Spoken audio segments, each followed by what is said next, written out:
রামলাল দা বস দুলকি চালে চলেছে সে, পিছনে সামনে চেঁচিয়ে চলেছে একাধিক জন। ভ্রুক্ষেপ নেই তার। তার গন্তব্য এফসিআই গোডাউন।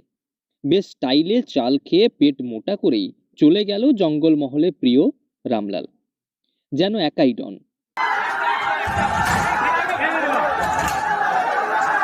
অত্যুৎসাহী জনতার শত চিৎকারেও ভ্রুক্ষেপহীন সে। শুক্রবার সকালে পশ্চিম মেদিনীপুরের শালবনির পিড়াকাটা সংলগ্ন কলসি ভাঙার একটি এফসিআই গোডাউনের শাটার ভেঙে চাল খেল গজরাজ। এদিন সকালে একটি সরকারি খাদ্য দপ্তরের চাল গোডাউনের শাটার ভেঙে চালের বস্তা বের করে মহানন্দে চাল খেল জঙ্গলমহলবাসীর প্রিয় দলছুট দাতাল রামলাল।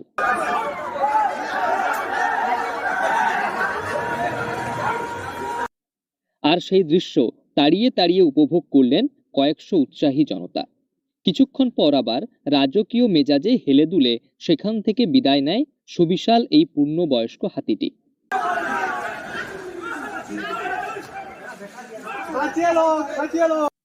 উল্লেখ্য যে একটা সময় পর্যন্ত ঝাড়গ্রাম পশ্চিম মেদিনীপুরের বিভিন্ন এলাকায় দাপিয়ে বেরিয়েছে রামলাল।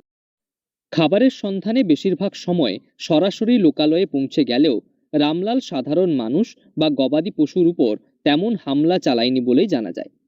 বিশেষ উত্ত্যক্ত না করলে শান্ত প্রকৃতির এই হাতিটি মানুষের দিকে তেড়েও যায়নি, তাই জঙ্গলমহলবাসীর কাছে সে প্রিয়।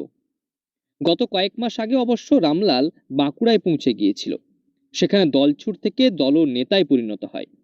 তবে বেশি দিন অবশ্য দলনেতা হয়ে থাকতে পারেনি পূর্ণবয়স্ক এই দাঁতালটি। ফের ফিরে এসেছে পশ্চিম মেদিনীপুর আর ঝাড়গ্রামের জঙ্গলে। ঘুরতে ঘুরতে পৌঁছে যায় লোকালয়ে। শুক্রবার সকাল 8টা থেকে 9টা নাগাদ চালের গন্ধ পেয়ে সরাসরি পৌঁছে গিয়েছিল সরকারি চালের গোডাউনে।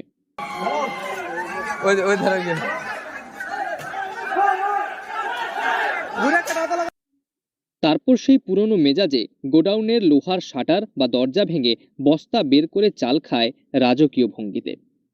অত্যুৎসাহী জনগণের চিল চিৎকারেও বিশেষ কর্ণপাত করেনি রামলাল। যদিও এদিন বেশ ক্ষয়ক্ষতি করে গোডাউনে, তবে তাকে আটকাবে কে?